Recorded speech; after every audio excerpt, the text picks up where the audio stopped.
mi galardón. Cristo sé mi visión.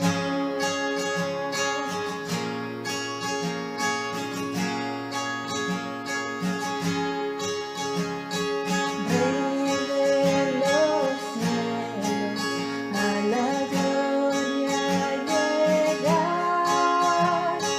prueba y el gozo del cielo alcanzar,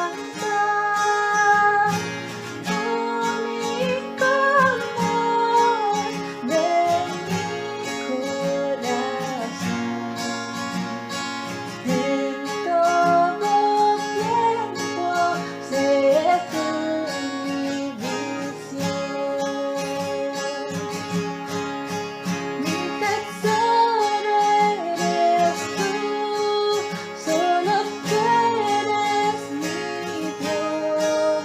Con mis ojos en ti, ¿dónde más puedo ir? Rey de mi corazón, eres mi galardón. Cristo sé mi visión. Mi tesoro eres tú, solo tú eres mi Dios. Con mis ojos en ti, ¿dónde más puedo ir? Rey de mi corazón, eres mi galardón. Cristo sé mi visión.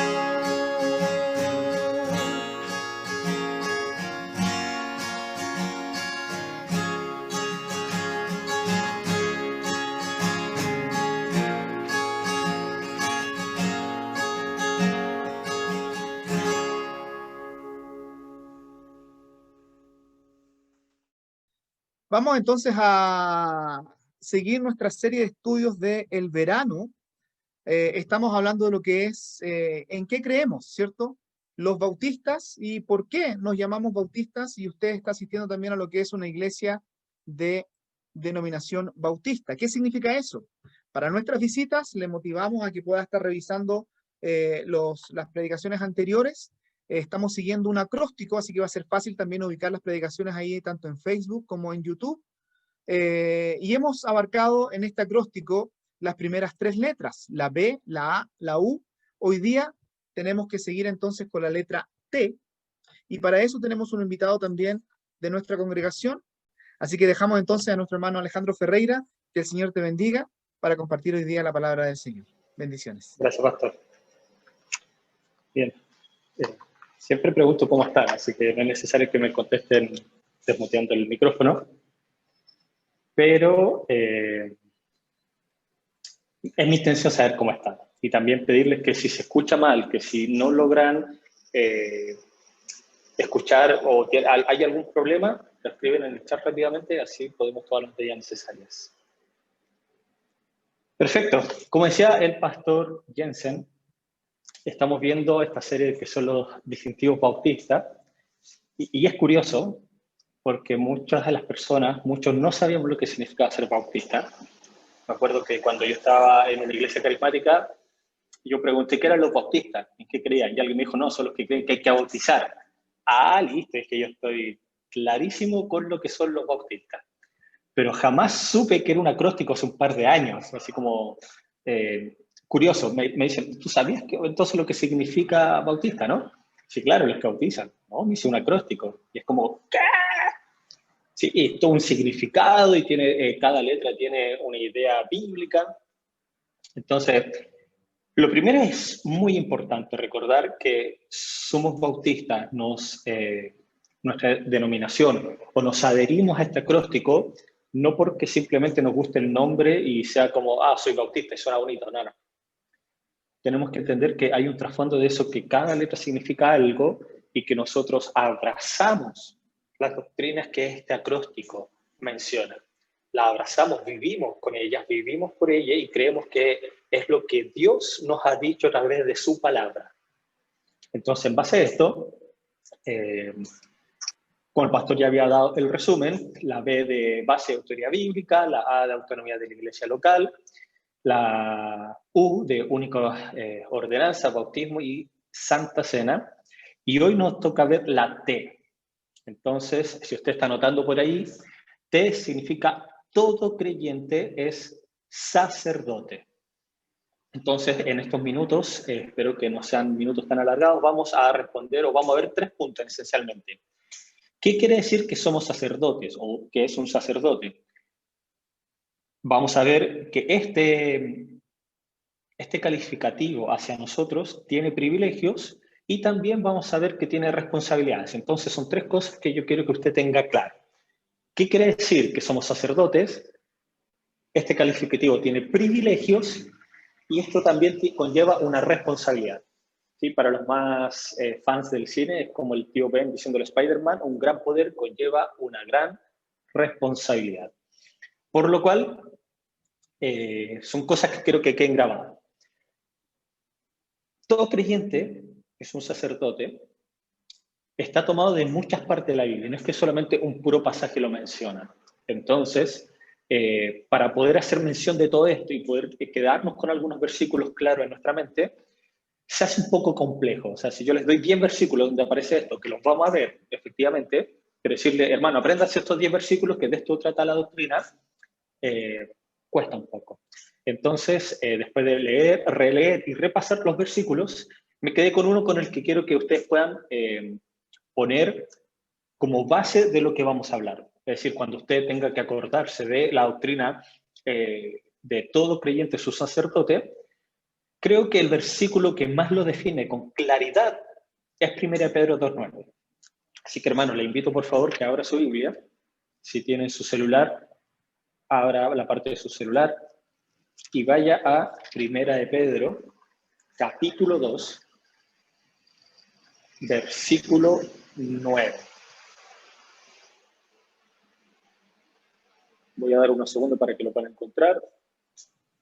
Segunda de Pedro, capítulo 2, versículo 9. Leo para ustedes desde la versión de las Américas. Dice así: pero vosotros, refiriéndose a los creyentes, son un linaje escogido, real sacerdocio, nación santa, pueblo adquirido para posesión de Dios, a fin de que anunciéis las virtudes de aquel que os llamó de las tinieblas a su luz admirable.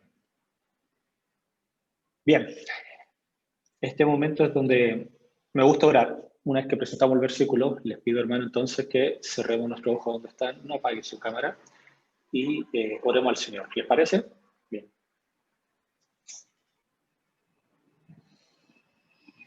Señor, cuán insuficiente, cuán indigno soy de poder dar su palabra o estar delante de estas personas y poder decir qué es lo que debemos o no debemos hacer.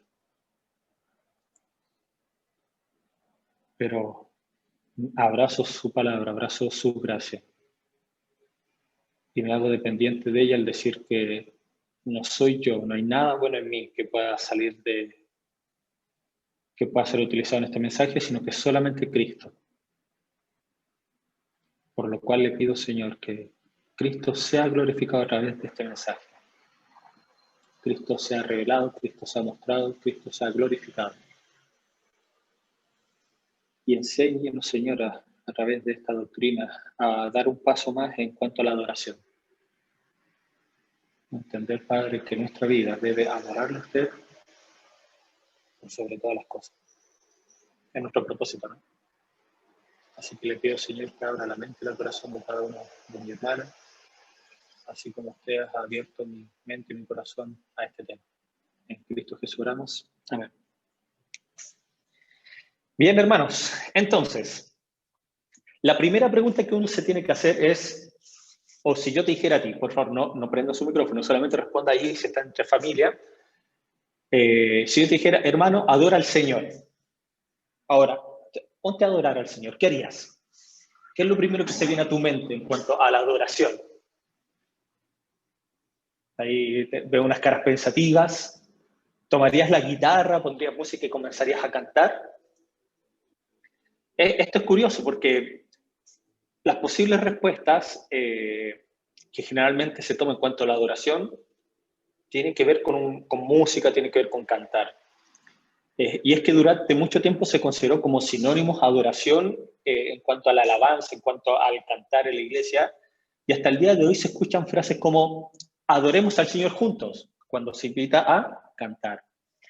Estábamos adorando cuando estábamos mencionando un tiempo en el pasado de que estábamos tal vez entonando algún himno, algún corito, alguna canción de parte del Señor. Sin embargo, hermanos, adoración es mucho más que una canción. Y este concepto es inherente a nuestro tema que vamos a tocar hoy en los siguientes puntos. Entonces, como les mencioné al principio, la primera pregunta es, ¿qué quiere decir que somos sacerdotes? Si yo te dijera, hermano, tú eres un sacerdote. Tal vez uno se imagina inmediatamente cuando hablamos de sacerdote alguna túnica, es posible, ¿no?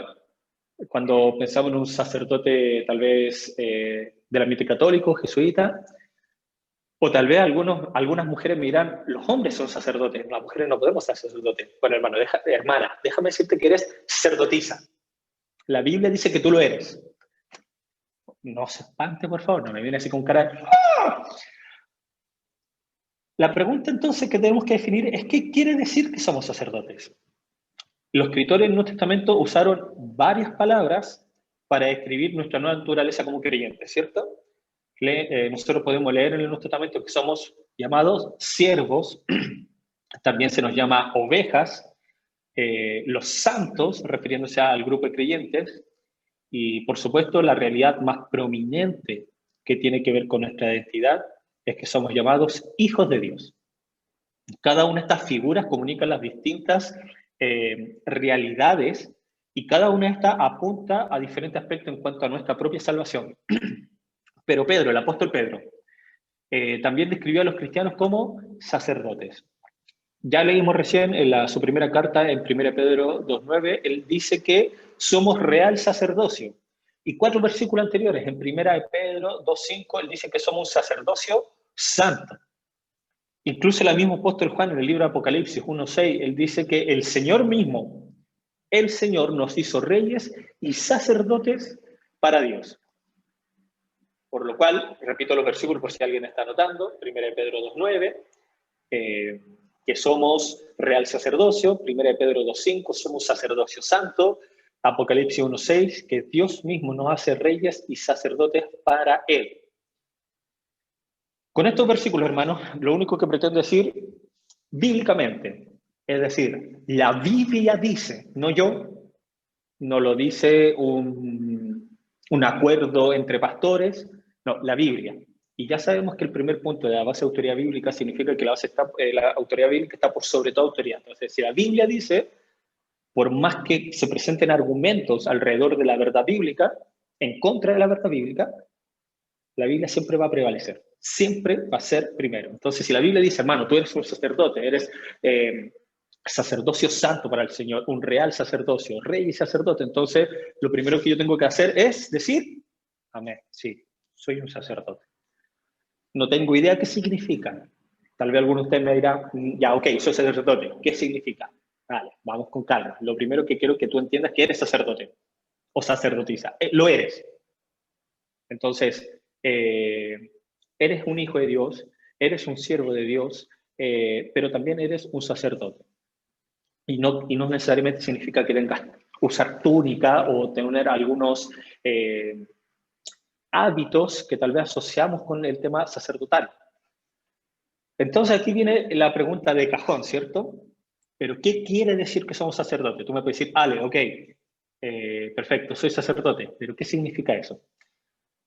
Ok, para entrar a esta pregunta, para tener claro el panorama, para poder responder esta pregunta es necesario entonces echar una miradita al sistema de los sacrificios, a la estructura del tabernáculo, a la naturaleza y los requisitos y el propósito del oficio sacerdotal.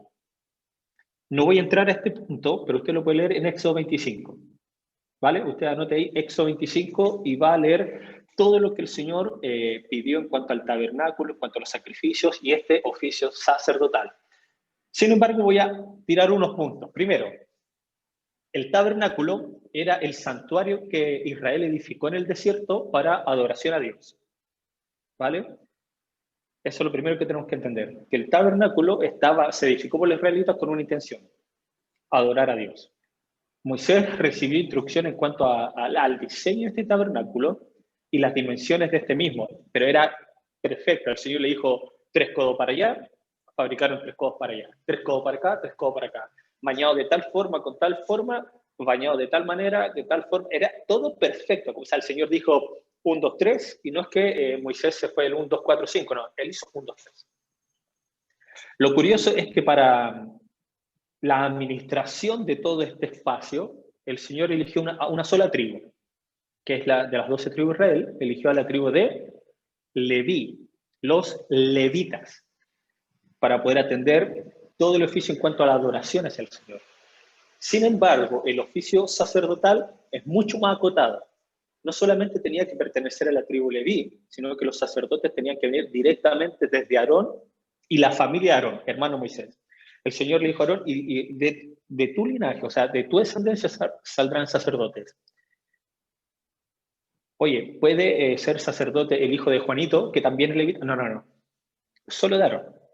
Y los hijos de Aarón son sacerdotes. Son los únicos encargados de cumplir el oficio sacerdotal. Y estos estaban a cargo en cuanto a los sacrificios y la adoración al Señor en el tabernáculo. Este santuario que les menciono, el tabernáculo, está dividido en 3 partes, en 3 grandes partes. La primera era el atrio, que era una especie de un patio gigante, y después venía el lugar santo y el lugar santísimo. Estos 2 últimos eran una especie como de tienda que estaba dividida por una tela muy gruesa en medio, que se le llama o se llamaba el velo. Entonces, tenemos un sector grande, el atrio, el patio, y aquí había una especie de carpa, como cuando la gente, a ver si se hacen una idea, una carpa de camping muy grande, muy grande, muy grande. Y es cómodo, no es que hubiese sido, es cómodo. Tal vez mi ejemplo no es suficiente para abarcar lo que realmente era. Y esta carpa estaba en el lugar santo y el lugar santísimo, y ¿qué lo dividía? Un velo, muy grueso. Se le llamaba el velo, de hecho. Y solamente el sumo sacerdote podía entrar al lugar santísimo, que era el lugar donde la presencia de Dios misma habitaba. Y esto era permitido solamente una vez al año y servía para hacer expiación por los pecados del pueblo. Hebreos 9, 6 y 7 decía que si bien habían sacrificios todo el tiempo, era solamente una vez al año que el sumo sacerdote entraba a ese lugar y hacía expiación por el pecado del pueblo. Es curioso, porque tenían todo un ropaje, tenían toda una cantidad de accesorios, que usted lo puede leer ahí después en Éxodo 25, cómo tenía que ser la vestimenta de este sumo sacerdote. Y a mí me causa curiosidad mucho un accesorio que eran los cascabeles. ¿Por qué usan cascabeles? Porque el sumo sacerdote entraba al lugar santísimo y si el Señor no aceptaba al sumo sacerdote por el pecado del pueblo, por un tipo de pecado que había en él, caía muerto. Pero entraba siempre con una soga. Entonces, ¿qué hacían los que estaban en el lugar santo? Lo tiraban. Porque si alguno de ellos osaba entrar al lugar santísimo para sacar al sumo sacerdote, caía muerto también. Entonces, imagínense que empezaran todos a entrar a buscar a alguien, se iba a llenar de cuerpos ahí hasta que quién sabe qué pasaba. Entonces, cuando sonaban los cascabeles, listo, el sumo sacerdote no pasó la prueba, lo retiraban, y significaba que el Señor no estaba renovando el perdón de pecados por un año más al pueblo. O sea, era terrible. Es un cuadro terrible. Pongámonos en este caso. Me encanta poner supuestos para poder tratar de empatizar con esto. ¿Qué sucedería si el Señor habla a la Iglesia Bautista de Nueva y dice, ok, gente, yo no voy a tratar más con ustedes, no voy a hablar, ustedes no tienen libre acceso a mí, ustedes no pueden orar, yo no les voy a escuchar. Cualquier cosa que ustedes necesiten de mí, por favor, comunicarse con los pastores, y los pastores me harán llegar a mí, dice el Señor, sus requerimientos, y yo responderé, de acuerdo a mi parecer, a los pastores, y los pastores responderán a ustedes los que yo les diga. Imagínate ese cuadro. Que no puedas tomar tu Biblia en la mañana y decir, Señor, tengo alguna petición, tengo alguna gratitud, tengo algún peso en mi corazón. No, no puedes. Literalmente no puedes. Tendríamos que llamar al pastor Jensen. O sea, imagínate el celular del pastor Jensen, el pastor David, el pastor Pato. Si hoy día ya suenan todo el día, incluso sus días libres, imagínate si no tuviéramos comunicación con el Señor y tuviéramos que llamarlo a ellos. Yo tengo un don para llamar a los pastores en su día libre que no te imaginas. Nunca me acuerdo del día libre, nunca lo llamo ningún otro día y siempre el día libre lo estoy llamando. Terrible. Así funcionaba el pueblo de Israel. Entonces, ¿cómo sabías tú, hermano, que tenías perdón de pecados una vez al año solamente? Es como, el Señor como pueblo nos perdonaba o nos daba su información, su veredicto, si nos perdonaba una vez al año, siempre y cuando fuera digno los pastores de entrar y hacían todo bien. Entonces, si el Señor no mataba al sumo sacerdote, el pueblo le iba a hacer de cajón, porque por culpa de ellos tal vez no estaba bien la cosa. Me gusta pensarlo así para empatizar. Pero la Biblia dice que, como decía en Hebreos 9, que solamente era permitido una vez al año que se entrara a este lugar y era para hacer expiación por los pecados del pueblo. Todo esto tenía la intención, obviamente, de mostrar a Cristo. Nunca fue suficiente la cantidad de sacrificios, nunca. Pero Pablo dice en Colosenses que todo esto era como la sombra de lo que era de venir, que era Cristo, el mayor sumo sacerdote, el mejor sacrificio, el sacrificio perfecto, que ya no necesitábamos llevar más cordero, ni ovejita, ni palomita, ni nada. Cristo fue dio satisfacción completa a lo que demandaba el pecado, que era la muerte, ¿cierto? Y todo este tema de los sacrificios, el oficio sacerdotal, solamente está tratando de mostrar a Cristo. Entonces, ¿estamos claros hasta aquí, cierto? Por favor, muéveme la cabeza, sí, estamos, ¿se entiende? Perfecto, veo unas cabezas moviéndose. Ahí veo una mano saliendo con un ok, gracias por esa manito. Estamos re bien. Entonces, ya entendemos este concepto, el sacerdote en el Antiguo Testamento. Ahora veamos cómo se aplica a nosotros. ¿Qué significa para nosotros? Es aquí donde Mateo 27:51, si está en su Biblia, por favor, vaya rápidamente a Mateo 27:51.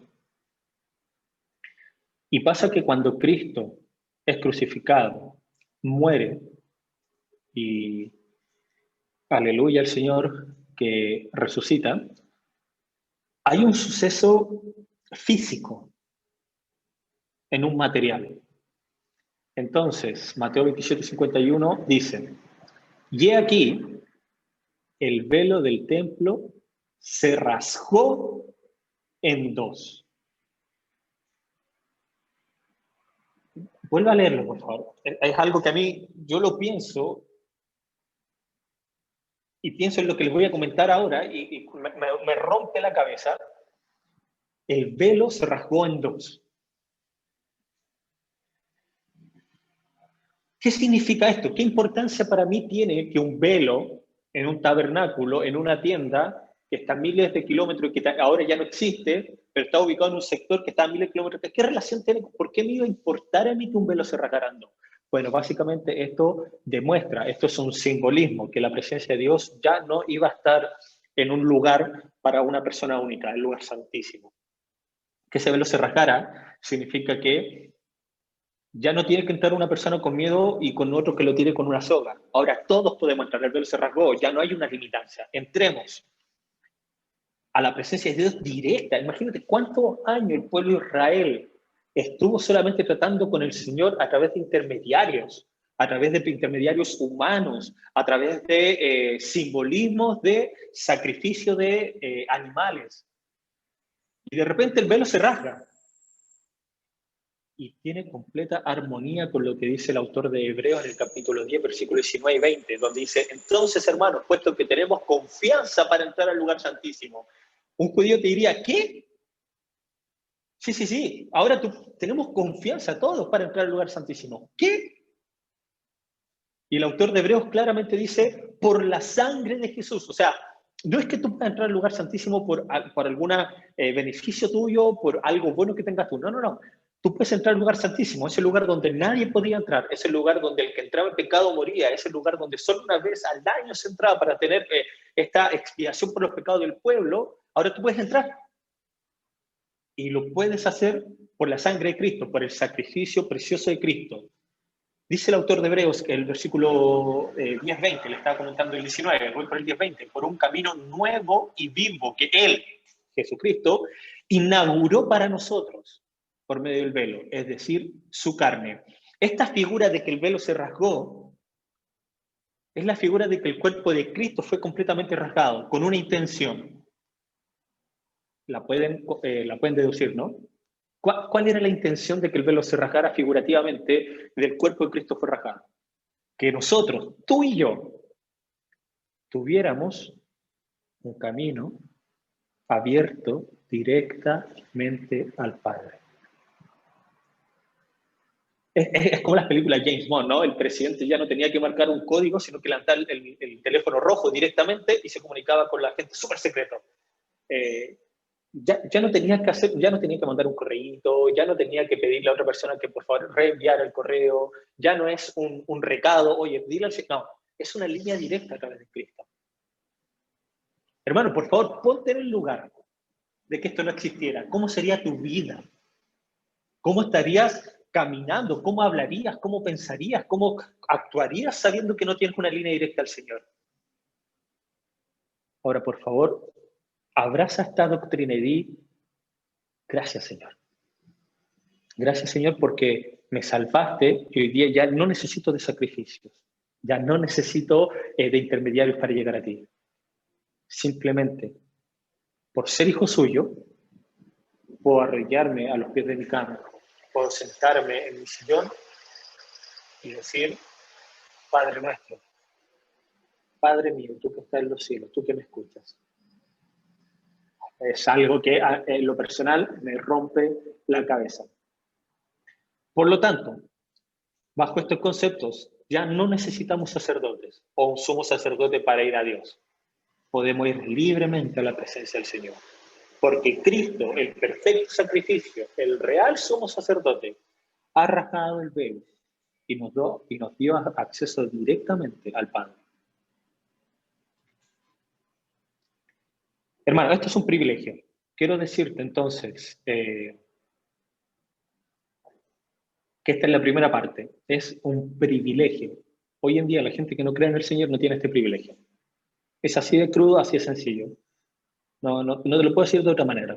¿Qué pasa? ¿Que la persona que no cree en Cristo no puede hablar con el Señor libremente? No puede. Porque nuestra relación con el Padre, con Dios mismo, es a través de Cristo. ¿Sí? Es este puente. Es Cristo. Y si yo no creo en Cristo, entonces no puedo llegar al Señor, al ente, a Dios mismo como tal. Pero tú sí, tú tienes un privilegio. Tienes el privilegio de comunicarte directamente con el Creador del cielo y la tierra, el Dios Todopoderoso, que aún los cielos y los mares le obedecen a una sola palabra, aquel Dios que puede resucitar, dar vida con solamente decir sal, levántate, sanar una enfermedad, aquel Dios que con solamente haber dicho hágase, se hizo, ya a ese tú puedes acceder tranquilamente porque crees en Cristo, porque has sido salvo. Sin embargo, hermanos, este privilegio conlleva una responsabilidad. Recién estamos entendiendo que somos salvados por el Señor y que uno de los calificativos de haber sido salvados es que somos sacerdotes. Ya entendemos cómo funcionaba el sacerdocio o a qué hace alusión lo que era el oficio sacerdotal en el Antiguo Testamento. Veamos entonces, ¿les parece que veamos qué significa que seamos sacerdotes hoy día en el siglo XXI, el 24 de enero del 2021? En plena pandemia, ¿cómo podemos ser sacerdotes nosotros? ¿Qué debemos hacer para ser sacerdotes? ¿Sí? ¿Les parece? Vale. Bien, el sacerdocio del creyente hace referencia a la nueva posición que nosotros tenemos como cristianos. Eso ya lo tenemos claro, ¿cierto? Y esta posición conlleva una tarea, que es la adoración misma. Recordemos que el Antiguo Testamento hace mención a esto, a la gente que presentaba sacrificio eran adoradores, iban a presentar adoración al Señor. Ya lo vamos a ver un poco más en detalle abajo, pero esta es la idea. Y en virtud de esto mismo, todo creyente tiene el privilegio, no todos, no todas las personas tienen el privilegio de presentar sacrificio al Señor, adoración al Señor. Solamente los creyentes tenemos el privilegio y la responsabilidad de acercarnos y presentar ante Dios nosotros mismos como un sacrificio. Así lo dice Romanos 12:1. Hermanos, ruego por la misericordia de Dios que presenten vuestro cuerpo como sacrificio vivo, santo y aceptable a Dios, que es un culto racional. Y a su vez, para ofrecer sacrificios espirituales, 1 Pedro 2, 4, 5 dice que nosotros tenemos que acercarnos con sacrificios espirituales al Señor. Entonces, para poder explicar esta parte, si antes estábamos tomando 1 Pedro 2:9, ahora quiero que vayamos a Romanos 12:1, por favor. Vayan su Biblia ahí rápidamente, Romanos 12:1, tal vez un versículo muy conocido por muchos de ustedes. Romanos capítulo 12, versículo 1. Si usted está en la clase de método de estudio bíblico con el pastor Jensen, lo más probable es que habrá hecho la estructura de Efesios y le habrá mencionado de que Pablo, comúnmente en todas sus cartas, siempre da una idea teórica. Primero te da toda la teoría de cómo tiene que ser el tema que está tratando y después te da toda una parte práctica. ¿Vale? Romanos no se aleja de esta idea. Y dice así Romanos 12:1. Por consiguiente, hermanos, por consiguiente está tomando todo lo que dijo en todos los otros capítulos atrás, del 1 al 11. Romanos 12 parte de la idea de que tú ya entiendes lo que dice Romanos capítulo 1 al capítulo 11. Por consiguiente, entonces, dice Pablo, después de esto, hermanos, os ruego por la misericordia de Dios que presenten sus cuerpos, nuestros cuerpos, como un sacrificio vivo, un sacrificio santo, un sacrificio que sea aceptable a Dios, que esto es vuestro culto racional. Primero, Pablo dice que es la presentación de un sacrificio a Dios, ¿cierto? Que presentéis vuestros cuerpos como sacrificio a Dios. Y este lenguaje, este es el lenguaje de adoración del Antiguo Testamento. Para venir a Dios, el adorador traía una oveja, un toro, una paloma y lo sacrificaba en el altar como ofrenda a Dios. Habían diferentes tipos de sacrificios que ahí lo va a poder ver también en Éxodo, pero la esencia misma era que el pecado demandaba un castigo y el animal sacrificado representaba la voluntad de Dios de aceptar este sustituto. Así el adorador podía vivir y tener una relación continua de perdón y de gozo con el Señor. Pero todos los creyentes del Antiguo Testamento sabían que la sangre de los toros y los machos cabríos que ellos sacrificaban no podía quitar el pecado. El autor de Hebreo en el capítulo 10, versículo 4 lo dice, no era suficiente. Por lo cual esto señalaba a alguien más allá de sí mismo, y este era Cristo, como ya se lo mencioné. Y este fue el sacrificio supremo por el pecado, ¿no? Es decir, fue completo, ¿no? Fue perfecto, no hay necesidad de sacrificar más animales. Pablo en 1 Corintios capítulo 5 dice en el versículo 7, Cristo en nuestra Pascua ha sido sacrificado. Ese fue el sacrificio supremo por el pecado porque fue absolutamente perfecto, hermanos. Y fue suficiente para todo aquel que en él cree. Hebreos capítulo 10, versículo 12 dice que aún con mayor claridad, él, Cristo, habiendo ofrecido un solo sacrificio por él, por los pecados para siempre, se sentó a la diestra de Dios. Es decir, ofreciendo un solo sacrificio por el pecado y para siempre. No hay más, no se necesita más. Entonces así fue que Cristo dio fin a los sacrificios del Antiguo Testamento. Es decir, ya no me traigan más palomitas, ya no me traigan más macho cabrillo, no me traigan más corderito, ya es suficiente. Cristo consumó esta gran obra de expiación que el Señor demandaba en la administración del Antiguo Testamento. Su muerte no puede ser más perfecta la muerte de Cristo. Todo lo que debemos hacer ahora es confiar en Él y en su trabajo. Nosotros no podemos adicionar nada más a este sacrificio. Entonces, de modo que cuando Pablo dice que nuestra adoración racional es presentar nuestros cuerpos como sacrificio, no quiere decir que debemos morir y expiar nuestro pecado. No es como preparar un altar, me pongo encimita así y me sacrifico yo mismo.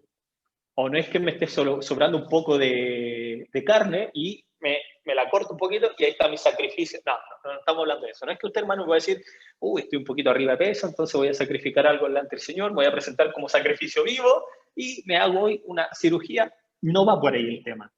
Entonces el punto es, ¿qué significa que sea un sacrificio vivo? ¿Qué quiere decir esto? Entonces, para desarrollar este último punto, quiero tomar 4 términos que se usan en este versículo, en Romanos 12:1, y que veamos cuál contribuye a entender de mejor manera la forma de vivir un culto diario. Estas 4 palabras son cuerpos, vivo, santo y aceptable a Dios. Para poder entender qué quiere decir con ya, ok, somos sacerdotes y tenemos que presentar sacrificios. ¿Qué clase de sacrificios? Un sacrificio de cuerpo, vivo, santo y agradable a Dios. ¿Qué es esto? ¿Cómo entiendo esto? Bueno, hermanos, vamos a tomar estos 4 puntos. Cuerpo, vivo, santo y aceptable a Dios para entender, a ver si nos arroja un poco más de luz cómo tenemos que vivir como sacerdotes. El primero es cuerpo o cuerpos. Romanos 12, por favor, vamos a Romanos 12, si usted ya está ahí, téngalo en la mano. Los que todavía no van a Romanos 12, por favor, vayan conmigo a Romanos capítulo 12. Versículo 1 dice, por consiguiente, hermano, os ruego por la misericordia de Dios que presentéis vuestros cuerpos. ¿Qué quiere decir vuestros cuerpos?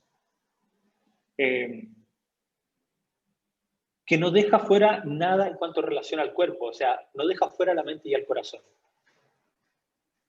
El cuerpo cuenta, es algo, o sea, no solamente es algo espiritual, no es como que, no, al Señor le importa solo mi intención espiritual, no.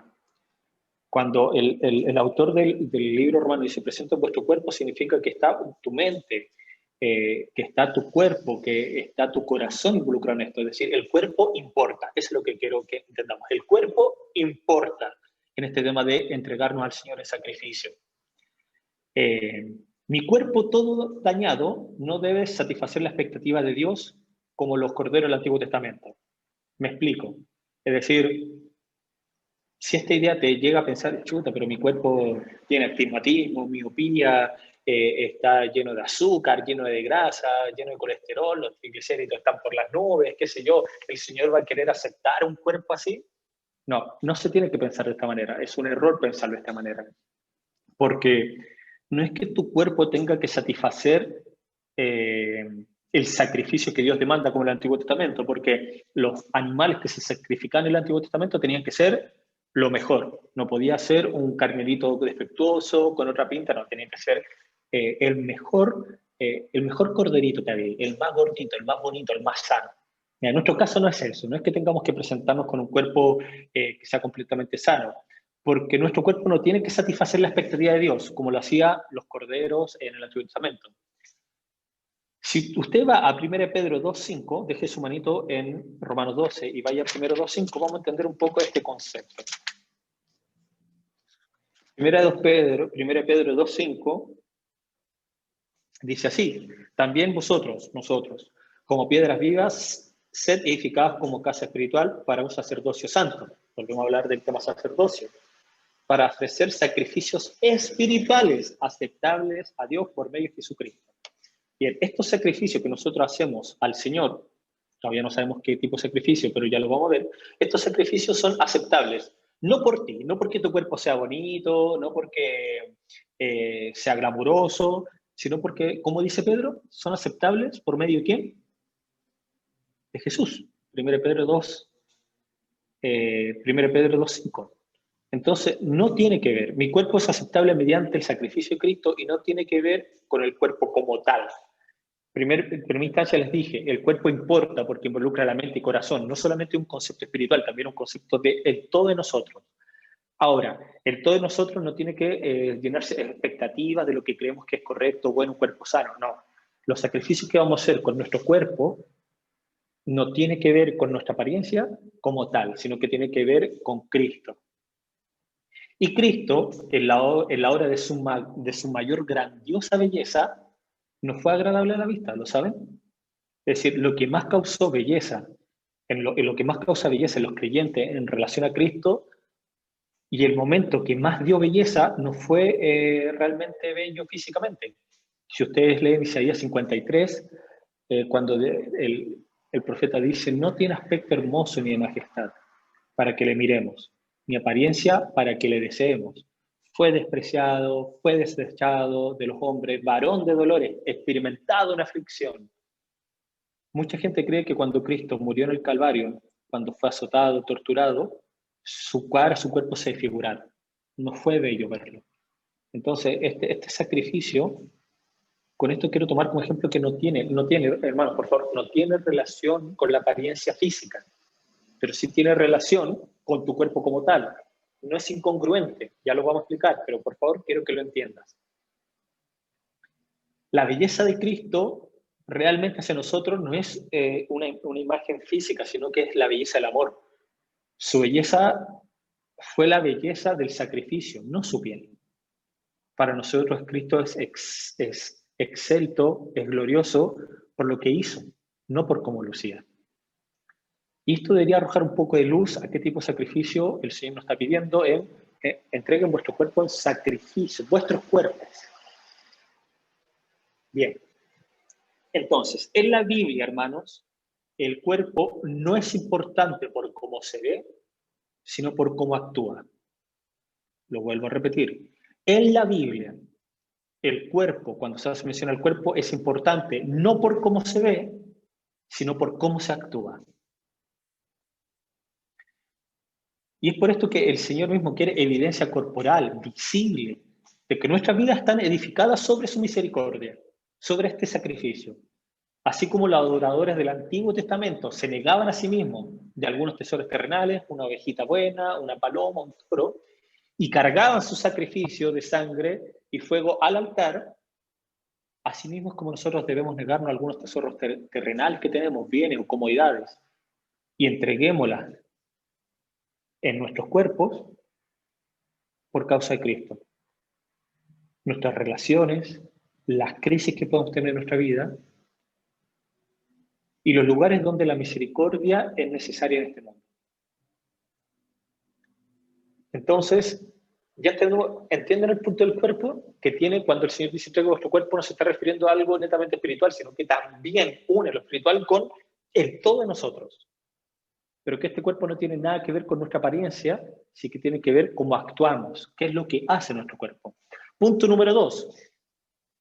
Por consiguiente, hermanos, os ruego por la misericordia de Dios que presentéis vuestros cuerpos como sacrificio vivo. Que presentéis vuestro cuerpo como sacrificio vivo. No se refiere, obviamente, a mártires, sino a una vida que muere en Cristo. Seguramente alguien podría decir, pues, entonces tengo que entregar mi cuerpo a que sea torturado por la causa de Cristo. Sí, pero esta parte no vamos a hablar de mártires, no tiene nada que ver con los mártires de Cristo, así que tiene que ver más que con un cuerpo entregado a la muerte por causa de Cristo, tiene que ser un cuerpo entregado a vivir por Cristo. Hay un libro, no me acuerdo de su autor, pero es fácilmente encontrarlo por Google, una razón por la cual morir. Se lo voy a mandar a quien me pida el nombre del autor, tengo el libro ahí en la casa, que el tipo dice, muchas personas, el autor, muchas personas están dispuestas a morir por Cristo. ¿Sí? Es decir, por Cristo, si tengo que entregar mi vida, la entrego y muero. Pero muy pocas personas están dispuestas a vivir para Cristo. Y esto tiene una connotación tal vez un poco difícil, pero también sencilla al mismo tiempo entender. Morir por Cristo, tal vez ser mártir, es un balazo, una muerte y terminó.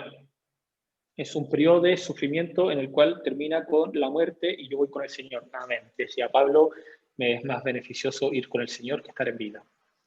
Sin embargo, pasar 40 años, hermanos, 50 años, para los que nos quedan tal vez 50 años, tal vez tú dices, mi vida es más corta, lo que me queda delante del Señor, es difícil por vivir una vida para Cristo.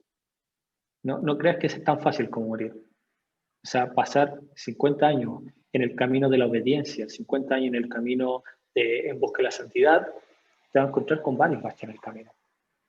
Y este concepto de vivir, sacrificio vivo, no tiene que ver que entregue mi cuerpo para que sea sacrificado, tiene que ver con una vida que muestre a Cristo. Deje que todo acto de su cuerpo en vida sea un acto de adoración.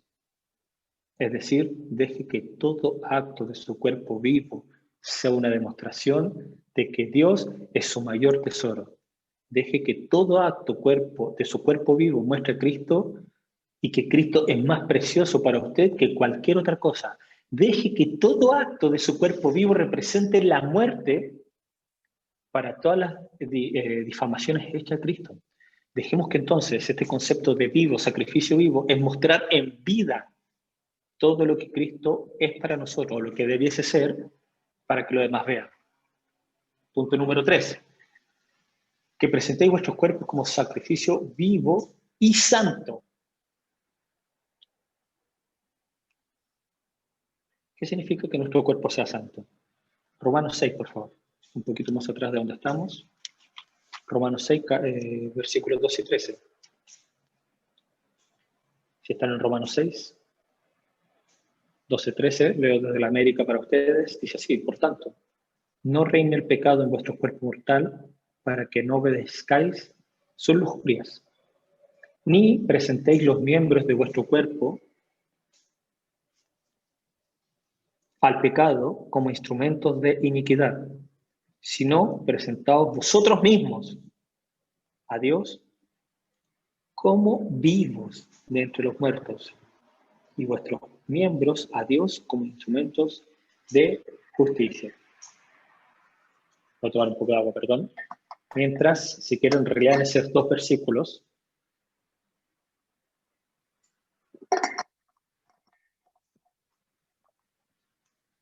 ¿Qué significa que mi cuerpo se presente como sacrificio santo? Un cuerpo no es santo por su aspecto, hermanos, por la figura que tiene, sino, nuevamente, por lo que hace.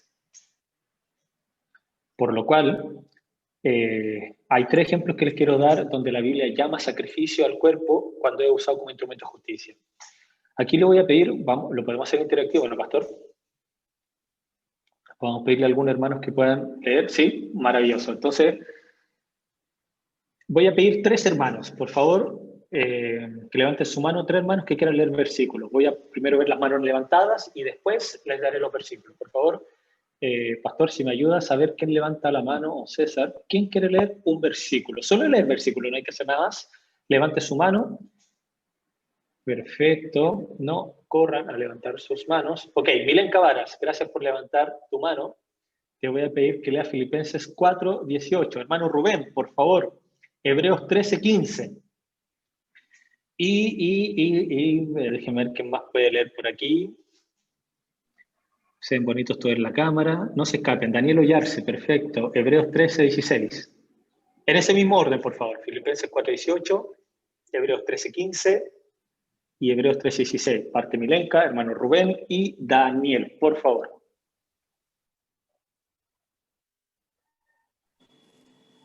Filipenses 4:18.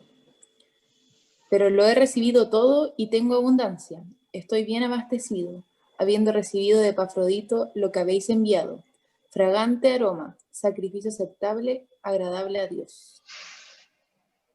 Perfecto. Hermano Rubén. Amén.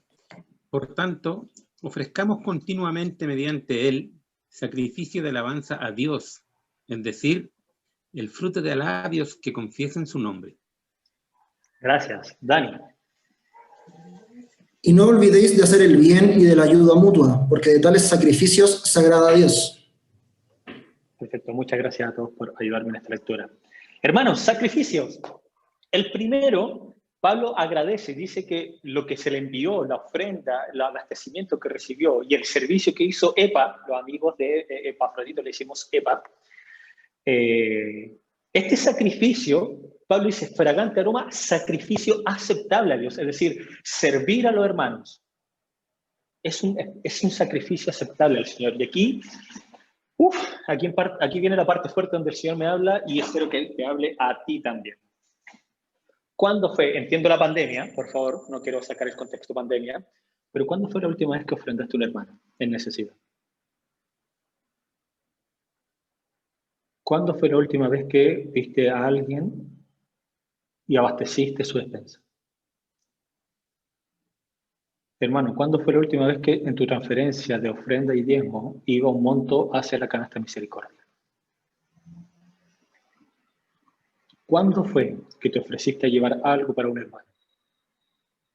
Teniendo la posibilidad de hacerlo. ¿Cuándo fue la última vez que te ofreciste a ayudar a un hermano en algo que tenía que hacer? No, es que lo que pasa es que en la pandemia yo... Está bien, está bien. Aquí no es para que pongamos excusas de lo que hacemos o no lo que hacemos. Pero la Biblia dice que estos son sacrificios aceptables al Señor. Pablo recibió ofrenda, recibió abastecimiento por un hermano que estuvo dispuesto a ir a dejarlo. Y la Biblia dice que esto es, como lo menciona Pablo, fragante aroma, sacrificio aceptable, agradable a Dios. Te pido, por favor, que puedas considerar esto. Voy a enviar las citas bíblicas al chat, un hermano la está pidiendo.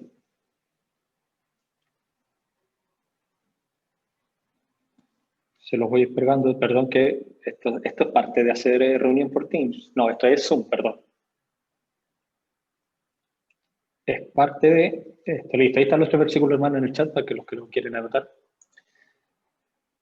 Bien, ¿cuándo fue la última vez que hiciste algo como Epafrodito? Por favor, si tú quieres un ejemplo de servicio, pon en tu lista de ejemplos a seguir a Don Epa, ¿sí? Él te va a dar claridad de qué tipo de sacrificio agradable al Señor en cuanto a la acción. Hebreos 13:15, cuando leía Rubén esto, sacrificio de alabanza, es decir, el fruto de labios que confiesan su nombre. Este otro tipo de sacrificio que la Biblia menciona que nuestro cuerpo hace, un sacrificio vivo. ¿Cuál? Frutos de labios que confiesan su nombre. Cuando los labios se unen al corazón en oración a Dios, el cuerpo, tu cuerpo se vuelve santo. ¿Cuándo fue la última vez que oraste al Señor? ¿Cuándo fue la última vez que en la intimidad engrandeciste su nombre? Le dijiste, Señor, cuán grandioso es usted por lo que ha hecho. ¿Lo estás haciendo una vez al año? Tal vez te estás tomando muy a pecho el tema sacerdotal y tal vez lo estás haciendo una vez al año. Puede ser, ¿no? Pero no, esta idea no es que lo hagas una vez al año. La idea es que lo puedes hacer claramente, y yo espero, hermano, que usted lo pueda entender así, por lo menos todos los días. Y el versículo que leía Daniel, Hebreos 13:6, no olvidéis de hacer el bien y de ayuda mutua, porque tal es sacrificio sagrado. Volvemos al mismo tema. ¿Cuándo fue la última vez que hiciste una ayuda mutua? Hermanos, y esto es algo que yo medito constantemente. Hace poco estuvimos en luna de miel con mi esposa. El Señor nos permitió, y cuando digo nos permitió, porque yo jamás, para mí era algo ilógico, algo que dentro de mi condición no podía, en el pasado jamás pensé esto. Nos fuimos luna de miel a Nueva York. Maravilloso. No vayan en tiempo de pandemia porque hay muchas cosas cerradas y no lo van a disfrutar como debería. Pero lo pasamos espectacularmente bien. Dejamos los pies en Nueva York. Pero estamos en nuestro cuarto día y yo le decía a mi esposa, estoy luchando con algo en mi corazón. Me gusta meditar mucho en lo que hago y por qué lo hago. Y le decía, me molesta, como que algo no me deja tranquilo, no me hace sentir bien.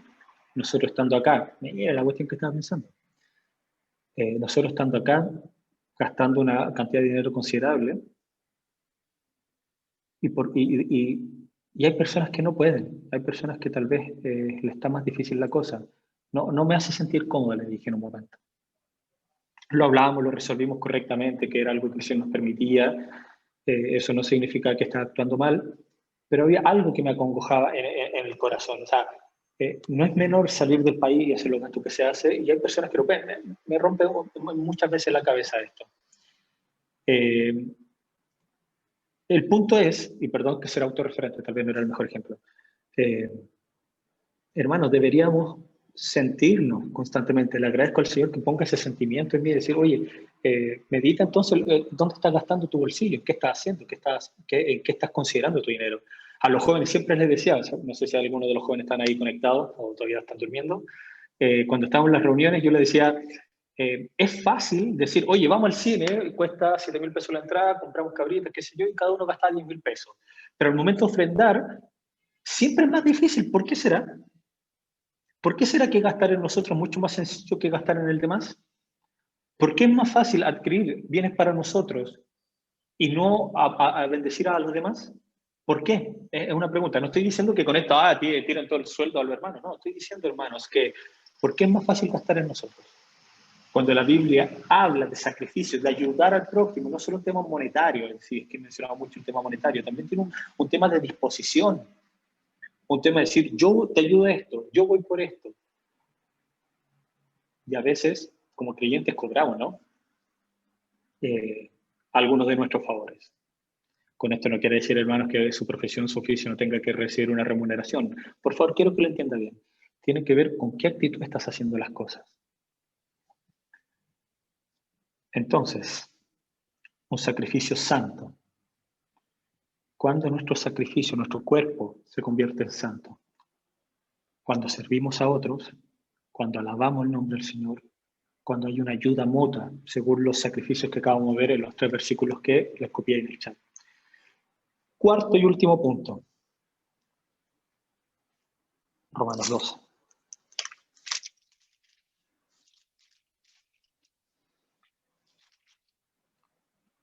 Os ruego por la misericordia de Dios que presentéis vuestros cuerpos como sacrificio vivo, ya entendemos que es vivo, santo, entendemos que el concepto santo, que entendemos también el concepto de cuerpo, aceptable a Dios. El concepto aceptable a Dios le añade, esta expresión, le añade algo más a la palabra santo. O sea, si yo entiendo que es mi cuerpo, ¿a qué significa cuerpo? Yo entiendo que tiene que ser vivo y santo. ¿Por qué agregar un concepto que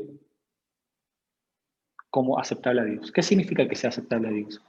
¿Añade valor al tipo de sacrificio? No, no tiene nada que ver con nosotros. Si el sacrificio de nuestra vida corporal es santo, entonces es aceptable a Dios. ¿Qué adicionan estas palabras? ¿Aceptable a Dios? Claramente adicionan a Dios.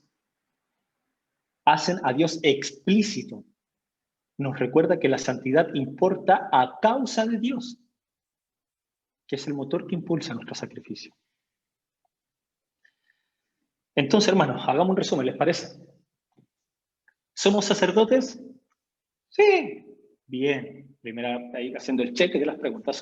Sí, tú y yo, hombres y mujeres, creyentes en Cristo Jesús, los que hemos sido salvados por el Señor, una forma de llamarnos es sacerdotes. ¿Usted lo entiende esto? Sí. ¿Somos sacerdotes como en el Antiguo Testamento? No. ¿Pero somos sacerdotes hoy día en la actualidad, según el Nuevo Testamento? Sí. ¿Qué tenemos que hacer como sacerdotes? Presentar nuestro cuerpo en sacrificio vivo, santo, agradable a Dios, que este es nuestro culto racional. ¿Qué significa un sacrificio vivo de nuestro cuerpo? ¿Qué significa un sacrificio santo de nuestro cuerpo? ¿Qué significa que un sacrificio sea aceptable al Señor? Significa que es la manera en la que actuamos el día a día, tu vida y mi vida. Entonces, finalmente, hermano, tú y yo estamos llamados a honrar, a adorar, a llevar adoración, exaltar al Señor con nuestra forma de vivir. ¿Por qué? Porque somos sacerdotes. Eso es lo que tenemos que hacer. ¿Te parece que vayamos al primer versículo que leímos? A ver si tiene más sentido ahora. Vamos rápidamente a 1 Pedro 2:9. Por favor, abran su Biblia. Búsquela en el celular. 1 Pedro 2:9. Veamos si nos hace mayor sentido ahora. Dice así. Pero vosotros, vosotros somos tú y yo creyentes, sois linaje escogido, real sacerdocio, nación santa, pueblo adquirido para posesión de Dios. Aquí hay un para. ¿Para qué somos real sacerdocio?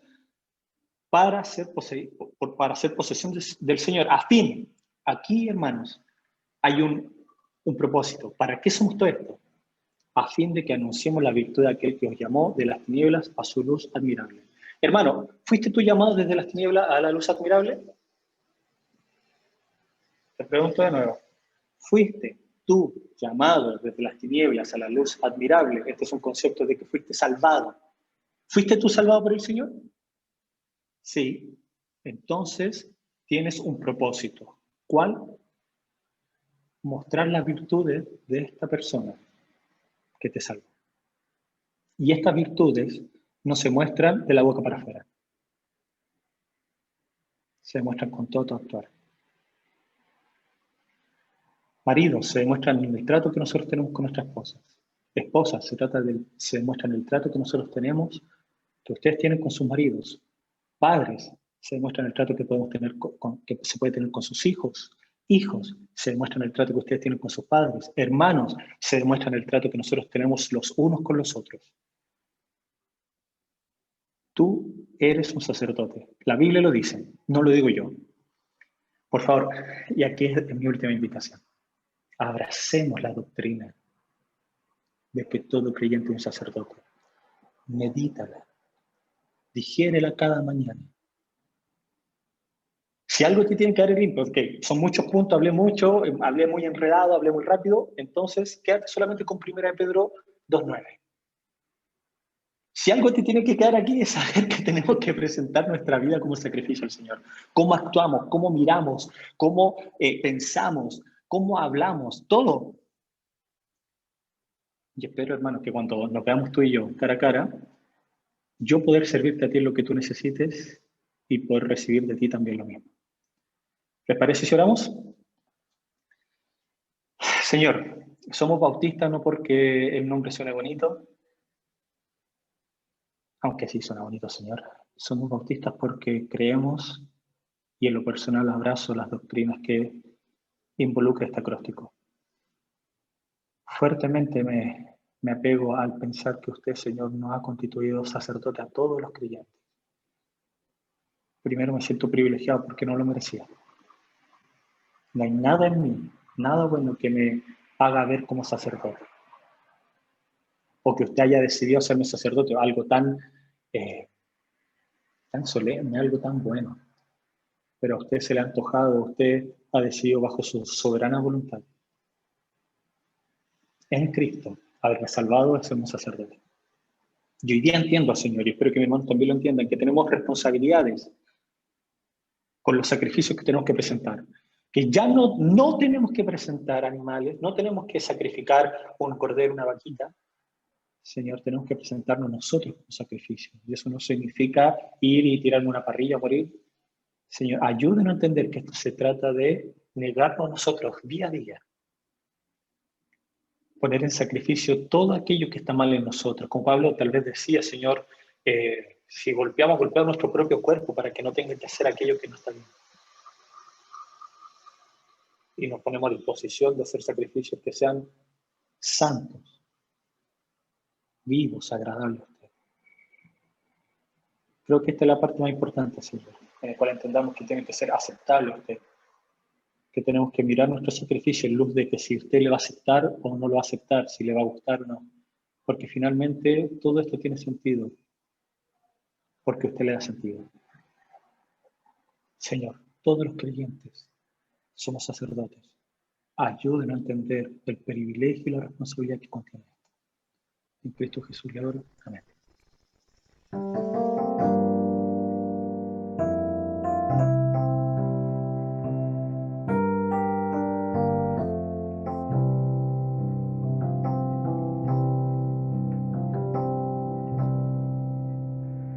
Mi valor